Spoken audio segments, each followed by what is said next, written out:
Welcome to the Danny Clinkscale Reasonably Irreverent podcast. Insightful and witty commentary, probing interviews, and detours from the beaten path.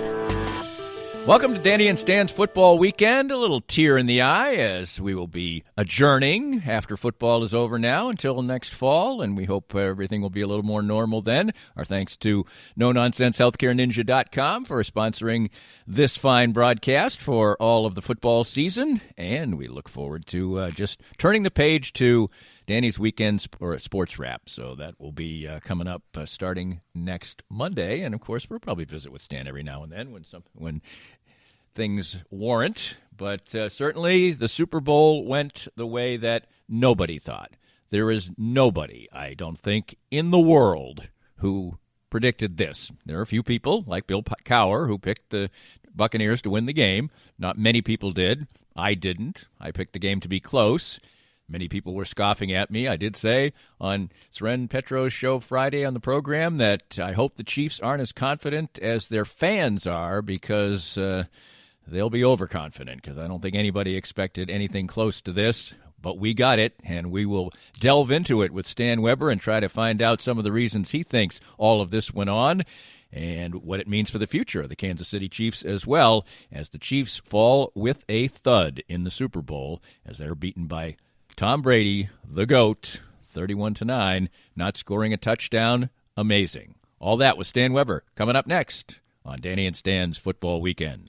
More of Danny's Reasonably Irreverent podcast after this. It's time now to get some great assistance on healthcare with Chad Beisel from NoNonsenseHealthcareNinja.com. And Chad, even your business's name would indicate that you have a real aggressive way and an important way to go after some health insurance for your clients. What I've found out in the industry is just a lot of people are really confused. They don't know what plans are good, what their plans offer, how they cover. And so I've just taken the approach of being really educated on what options are available to clients and showing them all the options that are available and making sure they understand them so they can pick and choose what options are good for them. And one thing that's really important, of course, is access to doctors and hospitals. Absolutely. That's becoming a big issue for a lot of people. Some of the plans out there are going to restrict those clients to where they can and cannot go. So if you live just outside the Kansas City metro, some of the counties outside, you may not be able to go to some of the hospitals up here in the Kansas City area. So making sure that you have a plan that's got doctors and hospitals and places you want to go is really, really important today. Learn more by visiting NoNonsenseHealthcareNinja.com and let Chad help you. Cinematic Visions has been an affordable solution for professional media production in Kansas City since 2003, offering award-winning video production and creation, as well as a wide array of digital and social media management services. From planning, scripting, filming, editing, and post-production, to delivering your product to a watching world, Cinematic Visions will provide professional and affordable services for you and your business with the necessary return on investment to make it all worthwhile. Cinematic Vision's goal is to unlock the power of storytelling through video and a strong online presence for your company. Beyond the numbers, they want to inspire and evoke your clients to feel and act. Let my friends at Cinematic Visions embed your brand where it belongs, in your customers' minds. You can find them online at cinematicvisions.com or with a quick phone call at 816-600-6300. It's time to visit once again with Dr. Brad Woodle of Advanced Sports and Family Chiropractic and Acupuncture. And Dr. Brad, your group has reached a significant milestone in receiving a prestigious award. Danny, we've been honored for the 10th year in a row to receive the 5-Star Service Award from Integrity Doctors. And what this means is that all of our offices throughout Kansas City have made sure to give people excellent chiropractic and acupuncture care, be on time, and do a very complete and thorough job, and have great responses back from patients. I know firsthand because I was just treated, for instance, today by you. You have a wide range of fantastic services. Absolutely. Chiropractic, acupuncture, physiotherapies, rehab, anything that you need to keep you well in bones, muscles, joints, and nerves. And I can't say how much it's benefited me in the time I've coming here. Upwards of 2 years, my back has improved 100%. And you can have that same kind of treatment too. For more information and your chance for a healthier way of life, visit asfca.com/Danny today. I'm here with David Schmidt from Private Capital. And David, tell us more about your outstanding firm. Thanks, Danny. Here at Private Capital, we focus on return on asset. In today's world, it is survival of the fittest. We look at things from all angles and try to figure out what works best for you. The changes we will see this next year on assets will be monumental. The key to success is knowledge. Know where you want to go, and we'll be here along the way. To find out more, give us a call at 816-221-7775. David Schmidt from Private Capital with the best service for you. If you'd like to join these and other great sponsors and market your business to a growing and engaged audience, contact us at danny@dannyclinkscale.com. Look forward to hearing from you. All right, Stan, let's just start with this. In your wildest dreams, could you ever seen what happened? Well, in your wildest dreams, maybe you could put some probabilities out on the end of the standard bell curve and go, there's a possibility. But no, I expected the game to be close because I really respected both teams' ability to be ready to play the game. We've seen Super Bowls throughout our life, Danny, and it used to be the old joke that when one team got ahead, the other one would realize the season's over and we're not going to win the Super Bowl, and it ended up being an easy win. We've seen that happen, that Super Bowl effect happen a long time ago, but not with these two teams, not with these two quarterbacks. I thought that they would continue to fight all 60 minutes and be there for a very close game at the end, and so it was very surprising. And I think that's one of the biggest stories is I think Andy Reid's last-minute strategy in the first half took away that opportunity. I think if they would have went to halftime, Tampa Bay leading 14-6, Chiefs getting the football to start, I think we would have ended up with a close game. Not going to sit here and say, the Chiefs would have won. I have no problem thinking the Chiefs would have won. It would have been a 50-50. I think 50-50, even down by 6, getting the ball first. But when they got that working room to go into the half with not only another score and a 2-score lead, but a touchdown, that's when you said, uh-oh. And I really felt like Tampa Bay was going to grab onto the game. And the sideline shots, I may be making this up, but Tom Brady's concentration level was so high. I think he was ready, saying the Chiefs are going to make their push. I'm going to have to win this game. I'm going to have to make a great drive at some point. But now I've been given some working room. But he never lost his concentration. He looked like a guy who said, the Chiefs are going to have that run like a basketball team that gets that 12-0 run. You expected it from the Chiefs in the second half. But I thought right before the half is when the game really got defined to swing the pendulum way in the favor of the Buccaneers. We'll talk about that specifically here in a couple of minutes. Obviously, the key to the game was the fact that Patrick Mahomes was on the run the whole time. He ran 497 yards before he threw the ball or got sacked on the night. Almost 500 yards he was running around. And I thought it. You stated it on our podcast. I think everybody kind of thought that between Andy Reid and the genius of Patrick Mahomes, they were going to be able to mitigate the offensive line problems, and they couldn't. They did not. And it needs to be one of the headlines. There's no doubt about that. And you could say it's a miscalculation. I think your intro was very good, that the overconfidence level by all the media types, us talking about the Chiefs going to win and maybe infiltrating into the team, like there was just a lack of respect for Tampa Bay in what that front wall could do. I thought they would be able to take care of them, but Tampa's one of the few teams that plays defense. Tampa's one of the few teams that could slow the run game down. When they got ready to play the regular season game, I said to you, Danny, they will not run against Tampa Bay. This game I didn't say that, but Tampa's good enough where when they dropped into coverage that they could slow down the run just with 4/5 or 6 guys in the area where the Chiefs would never continue to run the football. The Chiefs did on the opening drive of the third quarter change strategy a little bit, and I thought it was smart. And if they would have been down by 8, they would have had all the time in the world to delve into that Buffalo game strategy. Remember when Buffalo said, we are not going to blitz? Well, Todd Bowles in Tampa Bay said, we are not going to blitz. What do you need to do? Run the football a little bit. See, sure, it takes the ball out of Patrick Mahomes' hands and Travis Kelce and Tyreek Hill, but still you could get them to have to play a little bit more the way you want if they could have got it done. So, yes, that is a big story, but still, Chiefs magic. What is it about Chiefs magic? It sometimes defies odds how the ball bounces their way. Danny, if Tyreek Hill plucks the ball out of the air on the goal line on that throw that, sure, Patrick was on the move, but he stuck the ball right on his helmet. If he catches that at the goal line, could change the whole game. How about Travis Kelce on third down on his second possession with the ball in his hands? He doesn't drop that. Who knows? The Chiefs might have got a little momentum. That was missing as much as the offensive line. Everyone wants to go to the offensive line. Okay, if you think Fisher is the only guy who matters and that's the breaking point, okay, I'm good with all that. But they had these line issues all year. They had these line issues against the Buffalo Bills. They had the line issues against the Cleveland Browns, and they worked around it. But they also make some spectacular plays once in a while that you just shake your head.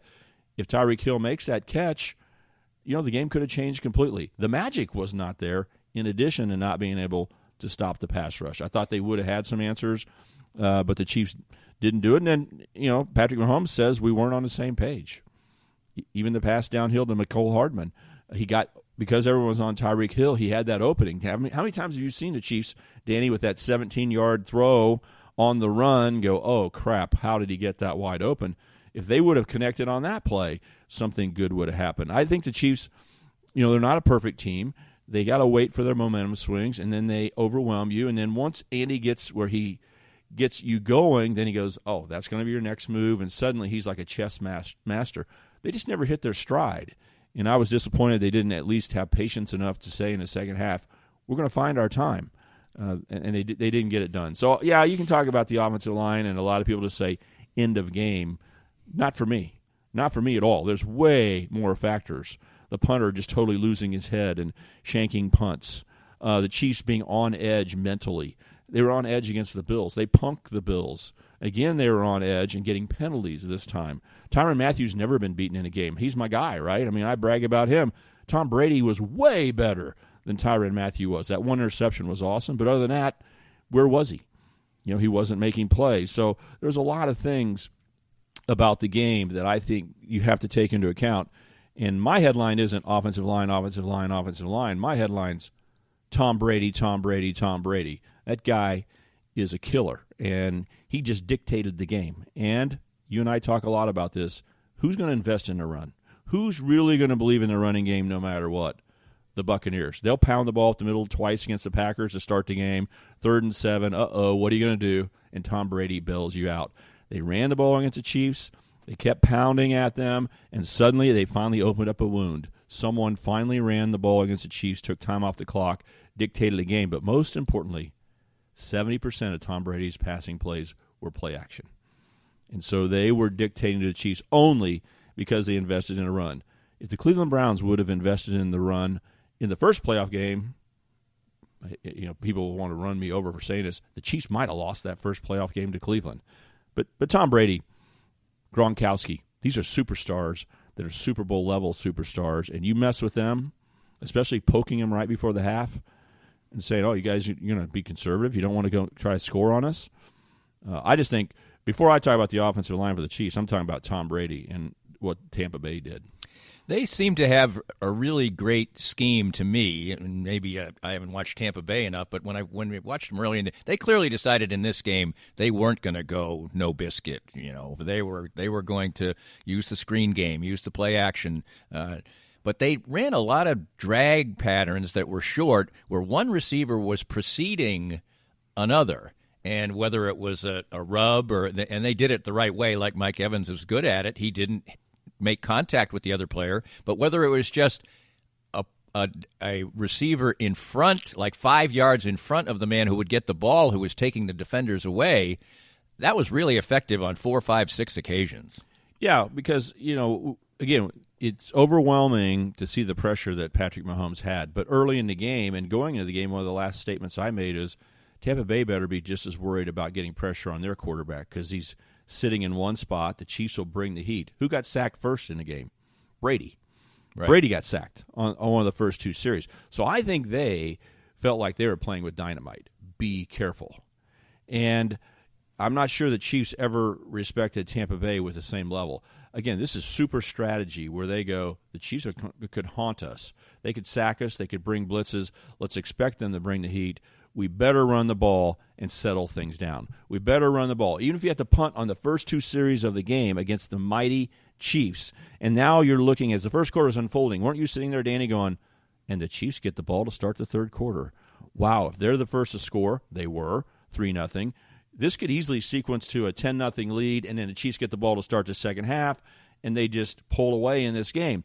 Yet Tampa said, we respect what the Chiefs might cause us problems with. Let's keep pounding the ball, investing in that. When they threw their pass routes, they put a lot of pressure on Tom Brady to make unbelievable reads, unbelievable execution, and still made it simple. Okay, so you saw the play where they threw the ball short, and they stop it from behind the quarterback, and they show the Chiefs linebacker going to the second level. Well, once it all got simple and we stopped the tape, Danny, great job by Romo pointing it out, but you go, oh, I see. We got two guys crossing, one short, one about 12 yards downfield, and now we got the Chiefs linebacker isolated, and he's going to make a choice. As soon as he turns his hip and leaves, Brady delivers the ball. Well, you know what? Brady delivers the ball right on time, makes it simple, and throws a super accurate ball. Gronkowski's touchdown. Great design. They had Dan Sorensen in trouble, but where was the ball? I mean, you could not have handed the ball to Gronkowski easier than he threw the ball in there. And I think one of the biggest plays is after the Chiefs scored a field goal in the second half. Right. They're down 21-9, not good, and the field goals, the aggressive people may say the Chiefs should have gone for fourth down there. Okay, I'm okay with that, but they got a field goal. Here comes Tampa Bay, third play. Where are they sitting? 3rd and 3, and he dumps the ball off to the running back. Do you know how hard it is, Danny, to throw over the line and drop the ball 2 yards downfield and stride to a running back? And he just made it look easy, moved the chains, and suddenly Tampa went down and matched the Chiefs scoring to start the third quarter. This is off-the-charts great play, and I think the Chiefs, you mentioned in your open, I don't think, at least in the fandom, the media, there's enough respect for how good Tampa Bay was across the board. Their whole defense, their whole offense. You respect your opponent, you play better. And I thought that Tampa Bay played a much more of, we don't have control of this game, we better be careful ball game. And they invested in a strategy that you and I have been talking about for 3 years? Yes. 3 years. And what do we say that offensive coordinators always do? Abort and start throwing. Abort and drop back and start throwing, because they just can't stick with the running game when it only gets 2 and then 5, and you have to punt once in a while. So this is just, you got to credit Tampa Bay's focus, respect for the Chief, and focus to stick to the plan. Like, this plan is going to work. And when you have Tom Brady back there audibleizing or doing whatever, how about when they call timeout right before the Tampa Bay's trying to score right before the half, right? They go 5 wide, and the Chiefs call timeout to see what the Tampa Bay Buccaneers were doing. What does everyone think? You see it in basketball all the time. We're about ready to convert to basketball season. You late timeout with 10 seconds left, and you see what kind of set they come out in. And then you call timeout. And what does the offensive guys always do? Change the play. Right? Oh, they got us. They know exactly what we're going to run. They know our tendencies. Let's go to plan B. Did you hear Tom Brady walking over to the sideline going, same play, same play? He was yelling over there, so convicted. Like, no, do not change the play. Do not go to our plan B. Our plan A is right, and I got this. I'm ready for it. He's yelling over there, 5. And then a guy came in the game, like a running back or something. He told him, get out of there. And they lined up in the same formation and ran it. That's composure, man. That's where Tom Brady is helping coach on the field, going, I got this, guys. I got this. I'll take care of what the Chiefs are doing right now. And he just believed in himself throughout the whole game and said, I will find a way to win this game. I don't have to play it outside of my being. Gronk's good. Antonio Brown's good. I just think it's the composure. It's what we talked about going into the game. This team was ready, and it wasn't too big for them in a Super Bowl. And I thought the Chiefs were overly emotional, on edge, and it wasn't like they're going to punk the Buffalo Bills. Tampa said, fine, we'll be glad to bait Chris Jones into an extra punch or push for 15 yards. Yes, and here we start.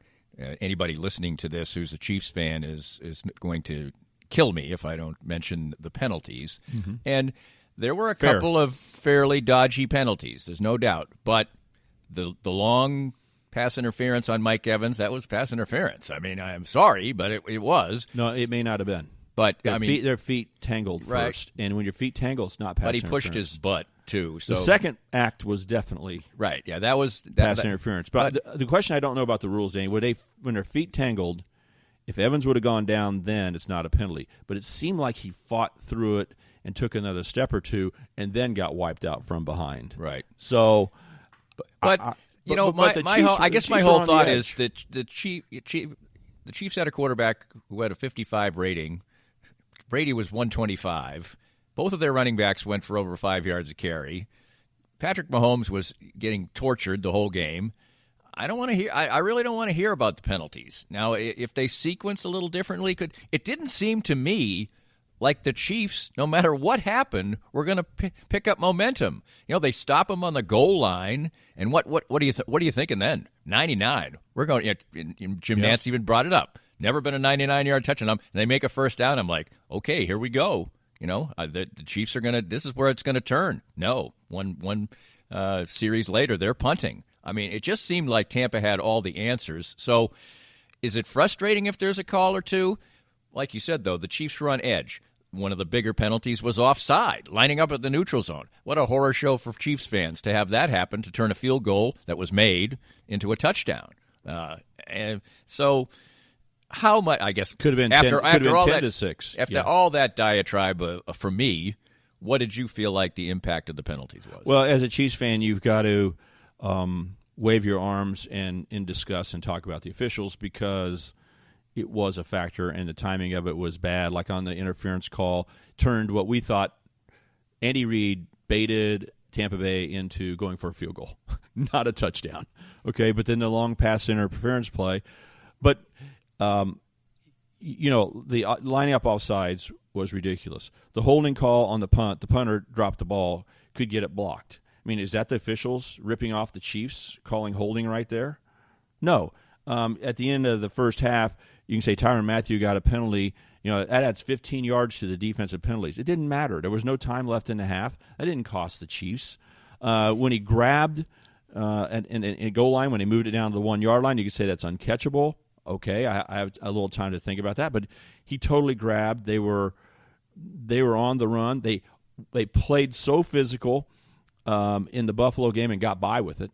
Right. So you can't just say, well, my buddies are texting going, they didn't call it like this in the championship games at all. And I go, accurate. Tampa Bay game against Green Bay was not called that way. Chiefs game, they just let them do whatever they wanted to physically with the Buffalo receivers. But there's no guarantee that that's going to happen in the Super Bowl, because those aren't the rules we play by right now. So I more lean to the Chiefs were on edge and letting themselves get too emotional and be penalized, and that was the bulk of them. But I have no problem with a Chiefs fan who goes back and says, Stan, I heard the early part of your podcast, and I heard you say if they would have went to half 14-6 and come out and played from that point, that the Chiefs would have had a 50-50 chance of winning the game, and I would be waiting for some Patrick Mahomes magic. So if you want to say there's 2 points, 4 points because of those official calls, obviously I think it matters. But they wouldn't have had those penalties down the stretch if Andy Reid would have let them run out the clock. Right. Let's talk about that specifically. Okay, first down, no issue. There's a minute to go.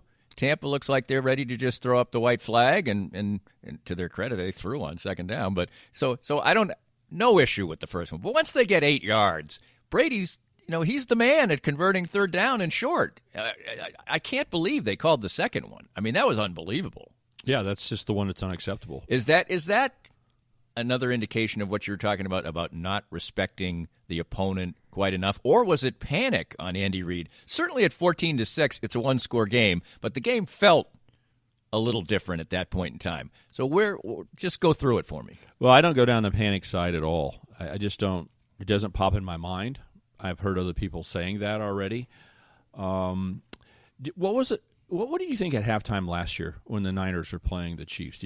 Which team did you think was in control of the game at halftime? Oh, the Niners certainly were in control, but it's the same thing you always feel. My wife is an emotional fan when she watches the Chiefs. She watches football games from a theatrical aspect. You rehearse, you execute.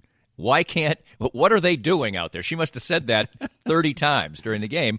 And we're done. We're toast. We're not doing we have no mojo. And I'm like, you have Patrick Mahomes. Don't sweat it yet. So that's kind of what I thought in both cases. It turned out never to be true. They just couldn't get it going. But anyway, to your point. Yeah, to my point is, the Chiefs won a Super Bowl, and they went at the end going away. No one remembers what they really felt like with 8 minutes left in the game, down by 2 scores. No one really remembers what they felt like at halftime. Okay, right. And we previewed, at least I'll tell you what I thought, no doubt about it. That was a matchup, and the 49ers were a legitimate Super Bowl team that did have a running game. Tampa Bay is inconsistent. Don't know if they're going to run, but they're going to invest. The Niners can run, and they were going to hurt the Chiefs, and they did it. The game unfolded just like I thought, with San Francisco slightly in control. And at half, I don't think you would go in thinking, boy, the Chiefs are in a really good spot. And then it got worse. So my point is, I don't think it's that much different than it was this year. Everyone acts like, oh, this was so much worse. Well, no, you're down by 8, and I don't think it's panic. I think it's disrespect, messing around. Number 12 is walking over the sideline. When you call timeout, you need to look at who is walking over to the sideline. That is Tom Brady. I mean, you think Patrick Mahomes can drive for a field goal in 30 seconds before the half? Yep, I sure do. Even when you have no momentum, 0 momentum, no touchdowns? Yes, I do. I don't think that. I think he's going to, it could happen. Why wouldn't he call timeout to get the ball back, except for on the 3rd and 2? Then you say, now I've just baited number 12 to go with Gronk, with Antonio Brown, and even ability to run the ball if they wanted to. Why? Modern football, Danny, what did you think? If you're just a neutral fan, you didn't watch any of the Super Bowl, and they popped you in and said, what do you think? You go, oh, it's 3rd and 2, and we're sitting on a timeout right now, Tom Brady.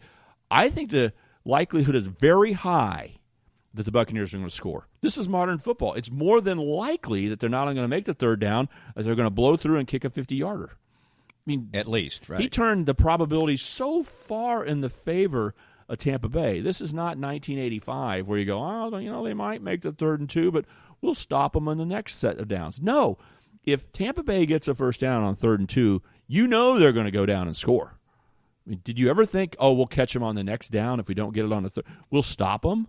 I mean, you bet 3 points on that play. 3 points for them and 3 points for you is a 6-point differential. No, I don't think it's panic. That was just a bad call. I was surprised he called the first one. I'm telling you, when they stuffed him for 0, I thought, let the clock run out. You have had nothing go right, but you got the longest halftime of the year. Right. Who can adjust better in the NFL from an offensive standpoint than the Chiefs? Andy Reid sits over on a sideline with Patrick Mahomes during games while he's head coaching to go over and tweak a few things. At longest halftime, you don't think they could go in and figure out some things? They could roll tape, Danny. They could actually watch. The Chiefs didn't have that many offensive plays. They could actually watch every offensive play and go, oh, this guy's doing this. Let's just adjust this route. You don't think Kelsey could have made a few changes or Tyreek Hill? No, you get the ball to start the second half. You've been dominated, and you're down only by 8. And, oh, by the way, you've made as bad of stupid emotional plays as you can imagine. You lined up offsides on a field goal.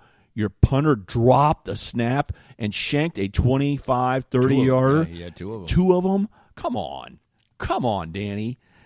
Yeah, just get out of Dodge. Settle down. Go be the better team in the second half. Fight to the end, and let's get into a battle. Patrick Mahomes, Tom Brady, what everyone expected. I'm not going to bet who's going to win, but it should have been the last minute of the game. Everybody's sitting on the edge of their seat ready to anoint one of these superstar quarterbacks as getting it done, right? But I think the Chiefs wanted more. Like, we're the better team. What do you mean we're behind? We should be ahead by 7 or 10. You got to have the respect for your opponent, and when it's Tom Brady and the guys that they have over there, Pierre Paul. I mean, this team was a grown-up group, and Ndamukong Suh had never been to a Super Bowl, but he was locked and loaded. And it doesn't really matter if they're in a home field, but every bit of comfort that you can find when it's the big stage in the Super Bowl. When you think about the punter, how nervous was he? Nervous, clearly. Yeah, but how about Tampa when you look around and you go, oh, this is a stadium we always play in. And at some point, those things help relax you. I just think that they were an all-day sucker, and the Chiefs are going to have to fight like crazy to win. And it seemed to me, if you want to say panic or whatever, the Chiefs just need to be patient, keep playing their game, find their spots, and they still could have won the game. But when they went into halftime, now Tom has control, and I did not expect him to give it back. A little bit more on this one, and then looking ahead and whether this it was just one that you toss in the trash can or it has implications for the future, coming up next. More of Danny's Reasonably Irreverent podcast after this. I'm here with Joe Spiker, owner of Easton Roofing, and boy, we had to negotiate a million things in 2020, but Easton Roofing navigated them all. As 2021 rolls out, what should we expect this coming storm season? Well, Danny, it'll be the same thing as it is every year. The storms come, and you've got the guys out knocking on doors offering quote-unquote free inspections. Be wary as a homeowner. If somebody's knocking on your door, they probably need the work, and if they need the work that bad, they may be willing to do something untoward to get it. So if somebody knocks on your door, says they want to give you a free inspection, just tell them have a great day and give us a call. We'll come out for free and give you a good, honest opinion as to whether or not you need to do anything at all with your roof. And what's the best way to get in touch with Easton Roofing? You can always find us online at eastonroofing.com or give us a call at 913-257-5426. Easton Roofing, integrity matters. I'm here with Tim Emerson, the owner of Emerson & Company. And Tim, give us an idea of the range of services that you provide from Emerson & Company. At Emerson & Company, we do credit card processing, payroll services. We do bookkeeping, merchant accounts like point-of-sale systems. What would you say differentiates you from other companies in the field, and what makes you special? I think what makes us unique is that we're a small local business making regional decisions on companies. We create a profile for the business and then put it out to our different vendors in a very competitive environment and tailor those needs to the specific business, which usually ends up in a great fit or great result for the company. And, of course, the idea is to save money, right? Save money, and actually sometimes I'm surprised where actually a solution that may cost a little bit more ultimately does save money, but we're not conditioned to think like that sometimes. Emerson & Company. Check them out at emerson-co.com or call them at 816-360-9092. Right now, it's more important than ever to support local businesses. And 23rd Street Brewery in Lawrence is open and ready to take care of you. Make 23rd Street Brewery part of your KU game day experience, whether you watch the game there or grab curbside pickup for your tailgates or watch parties. But not just game days. 23rd Street Brewery is great any day of the week, and when the weather's nice, you can take advantage of their heaters on the patio. 23rd Street Brewery is open daily from 11:30 to 9 for dine-in, carry-out, curbside pickup, and can even help with your catering needs. So support local and visit a Lawrence favorite, 23rd Street Brewery. Firsthand, I have enjoyed the benefits of the CBD products from Canaway. My back feels better and better these days, as a major part of my routine are the pain-relieving salve and the pure gold oil. And recently, I had the pleasure of a treatment session using the Canaway CBD in conjunction with the Microlight 830 cold laser. The non-invasive treatment session worked wonders, and I could barely tell I was even being touched. TML 830 is the first 3B cold laser to get FDA approval, and in addition, the combination treatment with CBD is patent pending.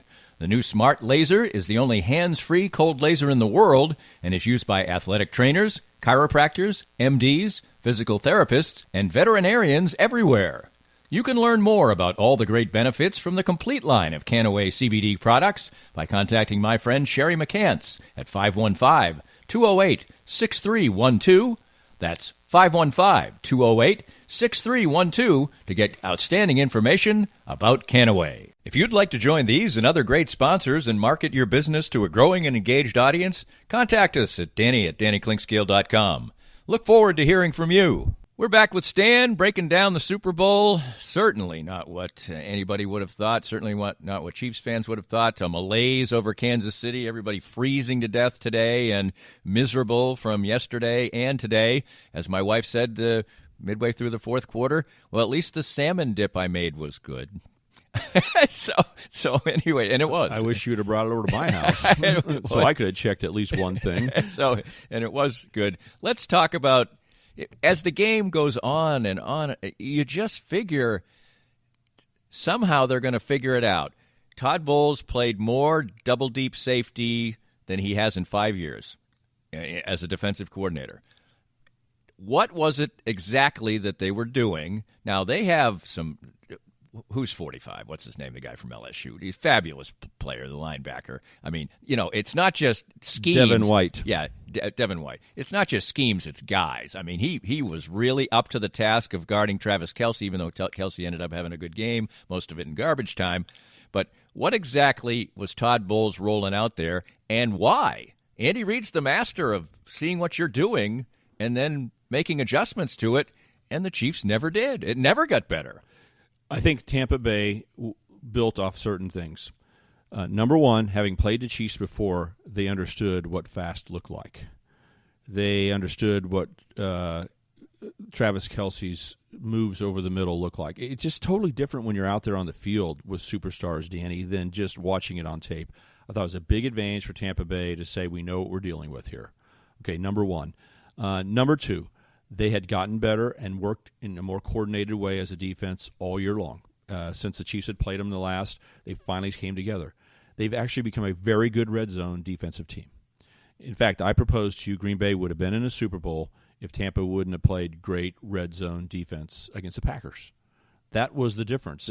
Tom Brady threw 3 interceptions. Green Bay had their chances. In the end, it was a wild and crazy game that Tampa was the better team, but at the end of the day, it ended up being pretty equal, except for Green Bay, who's the best red zone offense in scoring touchdowns in the last 25 years in the NFL. That's how good Aaron Rodgers has been, and Tampa was better than them. And it didn't look like there was all super bad plays by Green Bay. They were in the area. So I think that they were convicted in a style that said, we can win this game at the 20-yard line on in. So let's don't get baited into taking the Chiefs on man-to-man up here. You also have an unbelievable confidence in stopping the run. When the Chiefs ran the ball against Buffalo and they didn't blitz, they had no answer. And if they would have ran against Tampa, maybe Tampa would have had a change-up. I think they might have.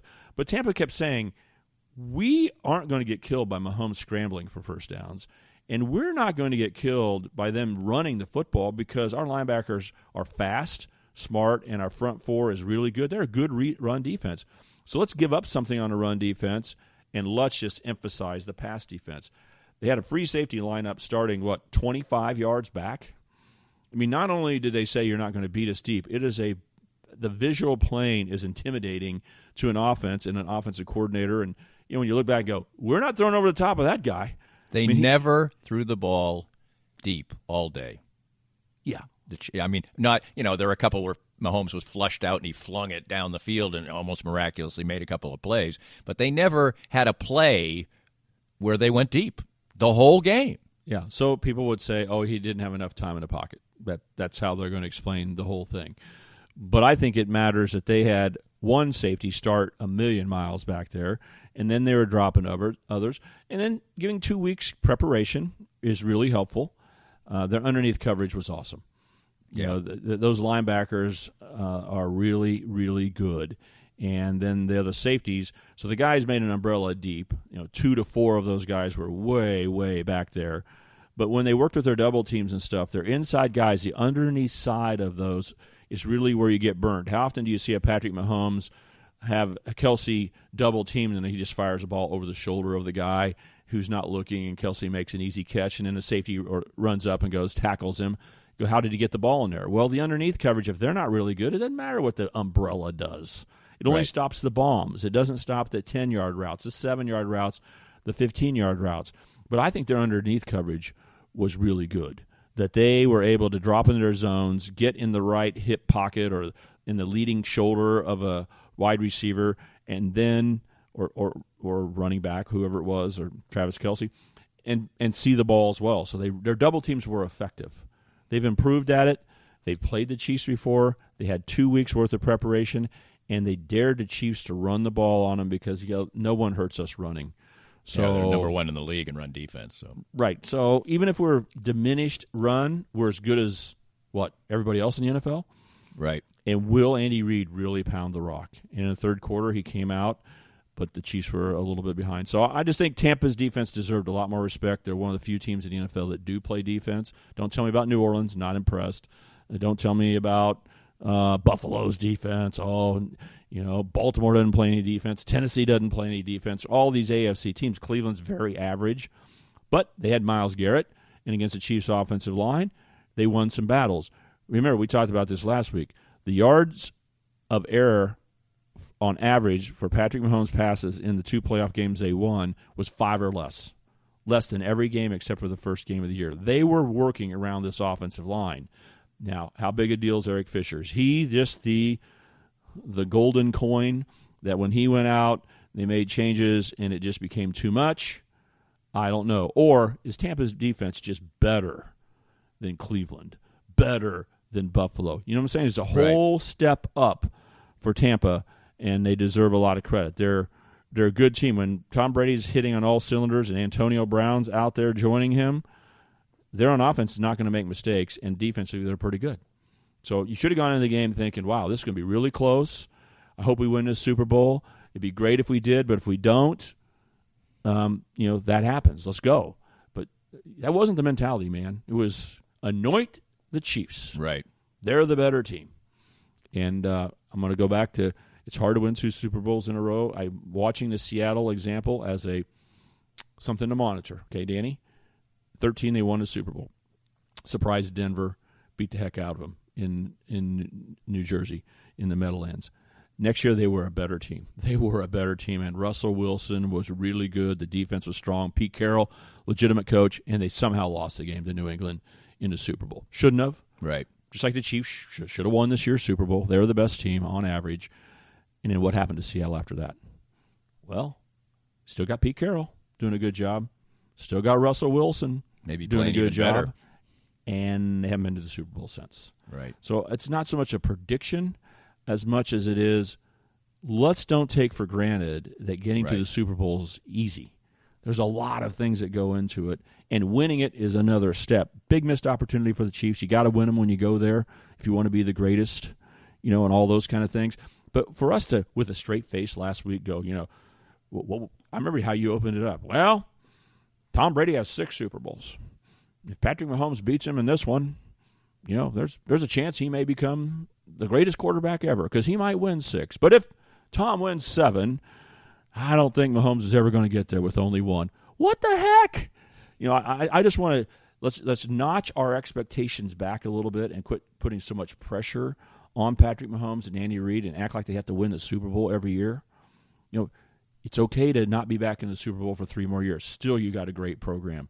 Still, you may be the best franchise in the NFL. Let's just respect that to win the Super Bowl is hard. And let's quit worrying about Super Bowl 4, 5, and 6 and just say, if we ever get to 2, let's go roll around in the snow and celebrate. Don't go, oh, I always expected this with Patrick Mahomes. That is disrespectful to what the NFL is all about. Yeah. It totally is. And you jack around with the NFL gods or whatever, Danny, be careful. Yeah. John Elway, how great was he? He put the whole team on his back. He was a Patrick Mahomes type of guy. He won twice. He made 5 Super Bowls. He won twice. This isn't easy. Right. So I just want to take a little pressure off the Chiefs, who are the favorite already for next year. Yes, they are. Rightfully so. Winning divisions is hard. The Chiefs have won how many? 6 straight? A bunch. They never won 2 straight in the history of their team. So I harken back to the good old days. You will remember this, Danny. When the Chiefs came to Kansas City, they'd already been in the AFL Championship game before that as the Dallas Texans. But basically, the Leonard Dawson and Hank Scram time, that whole time from Super Bowl I through 1971, the Chiefs were as good as anybody else in the NFL. And you knew we're likely to win a division. You knew this year might be a Super Bowl year. And when you go back, there's no way you would define that as a disappointment. They won a Super Bowl. They got to 2. That's really good in the NFL. And then they were the best team the next year, and they didn't go. In 71, too. Right, yeah, in 70 and 71, if Miami doesn't win that overtime game, they're going to the Super Bowl with a chance to be back and win again. So I'm just telling you, with nostalgia, we talk glowingly about that period where it was fun to have as good a franchise there is in the NFL, to think about winning the division this year, probable, making to the Super Bowl, possible. But we didn't put pressure on Len Dawson and say, you did not win 3 of those 7 Super Bowls or 3 of those 5. What's wrong with you? I just want us to step back and give this team a little room to breathe as well. Let's enjoy the ride. Maybe you'll win the Super Bowl next year. Maybe you'll win it the next year. But don't assume it's like, oh, no big deal. It is a giant deal. Right. Let's enjoy it more and quit talking trash on their opponent, because whoever their opponent is, they're going to be hard to beat. I think that one thing you can look at is that Patrick Mahomes has now played. This is how hard it is. Patrick Mahomes has now played 2 Super Bowls. He had a 70-something quarterback rating in one, and he had 55 in the other. That's how hard it is. I mean, the other team is on scholarship too. And yep. So one final thing, Stan. Is this just a game that exposed anything about the Chiefs, or is it just a game? You don't say, we got to draft 5 offensive linemen. Now there's a thought that they shouldn't have drafted Clyde Edwards-Helaire and should have drafted an offensive lineman. They don't know how many injuries they're going to have. I don't even think at the time of the draft they knew that there was an opt-out, as a matter of fact. One of the guys they drafted opted out. Right. Niang could have been a starter from TCU. Right. So what do we make of this? I think you just sort of covered it, but what do we make of this particular game, what it showed about the Chiefs, and what it says going forward? I guess the simple answer is what you focused in on. The answer is kind of there for me already, is that there's nothing wrong. If Andy Reid stays as the head coach, Brett Veach is doing fine. Clark Hunt's doing his part. Patrick Mahomes is doing his part. And they've got some superstar players, and they're signed under contract. This isn't like the 15 Royals where you say that the economics of baseball are going to tear this team apart. It's very likely, and we wouldn't think Hosmer was a jerk. Like, I can't believe you left the team. You know, it was okay for them to leave, and a team was going to get stretched and go away. There's no reason to believe that right now. So, no, there's nothing giant that needs to be changed with the Chiefs at all. They were the best team in the NFL this year. It just happens it is hard to put together 3 straight games, and 4 for some teams if you don't get the bye. It is hard to win all those games. And they could have lost last year to the Niners, and they wouldn't have had that Super Bowl.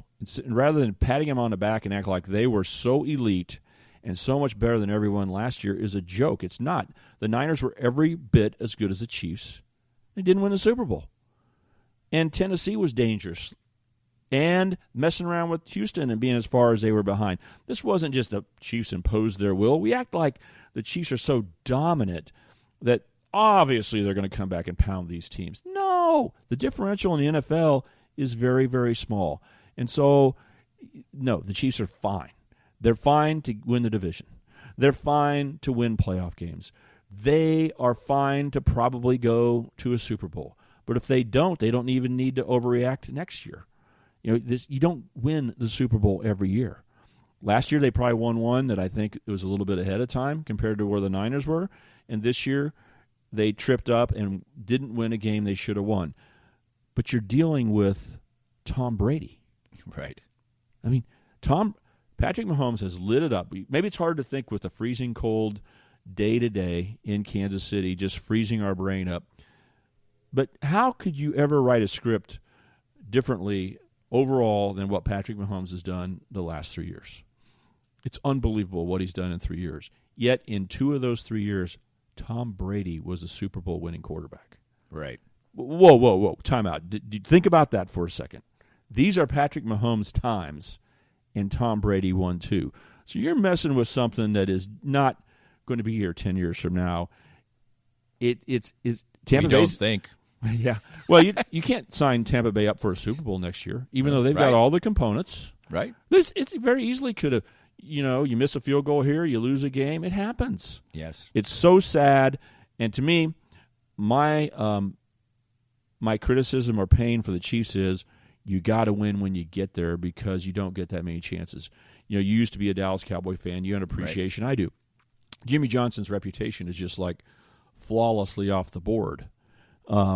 With the Cowboys. I mean, are you kidding me? One of the greatest all-time coaches ever. Well, what he did is went to the Super Bowl twice and won both of them. That's it. That's what he did, Danny. Right. He didn't win the third one. Right. Barry Switzer won the third one. Right. And that was 2 years later. So they won 3 out of 4, which is off the charts good, as good a 4-year run as there's been. I think the Patriots have done it. They won 3 out of 4, but Jimmy they won all 3. That's why they're thought of as so dominant. But if he would have lost one and won one, we would just go, he's another good coach. So with that opportunity in your hands, if Patrick Mahomes could have won 2 Super Bowls and Andy Reid could have won 2 Super Bowls, it is so valuable, so big, that's what pains me. But overall, as an NFL analyst, step back over any 5 or 10 year period, there's no one team that you say is going to be in the Super Bowl every year. No way. I mean, stuff happens and they get beat, and there's no guarantee the Chiefs are ever even going to get back, because Patrick's foot was a factor here. Right. Okay, a little factor, but what factor? But what happens if sometimes his elbow gets sore, or the last right as we hit playoff time, that's when Tyreek Hill gets injured. Stuff happens. We keep acting like that's not part of it, but appreciate what you have. Be disappointed that you didn't win the Super Bowl, because this would have been really elite to do it, and the Chiefs were the better team. But I don't think you need to overreact about the future at all. The Chiefs going into the next season, and I cannot wait already for the next NFL season, because as we get ready for Sunday after Sunday after Sunday, just forget the preseason, okay? In those 16 games, every game they kick it off, you think the Chiefs are going to win, and they're probably going to win 12, 13, or 14 of them. That's right. It is going to be so much fun. And then hold your breath, because if you don't know now, after seeing 6 playoff games in 2 years, and the Chiefs being dangerously behind in 5 of the 6, if you don't respect the fact that, man, something bad can happen today, then I guess you're not looking at it the same way I am. And the bad thing happened against Tampa. Stan, it was another great year. It's always a pleasure talking football with you. I learned so much, and it's an absolute pleasure. Well, Danny, it's so easy to talk to you because the questions you ask and the way you flow with these things is awesome. So what do you title this? Tell me the title one more time. Danny and Stan's Football Weekend. Boom. It's the teamwork of it that I think. Hopefully people enjoy it, but it makes it awesome for me, because it really is Danny and Stan. And we do it on College Game Day, but now it's fun to do it on the NFL stage. So appreciate you letting me do it, and all I can do is just cross my fingers and wait and say, maybe Danny will want to talk to me again before next football season. Who knows? So I'm going to miss talking to you, Danny. Keep up the great work on your podcast. Best of luck. Awesome job this year. What an honor to work with you. We hope you enjoyed the latest Danny Clinkscale Reasonably Irreverent podcast. Come back soon for something fresh and new. This podcast was made possible by our great sponsors like NoNonsenseHealthcareNinja.com, specializing in expert healthcare guidance and assistance for you.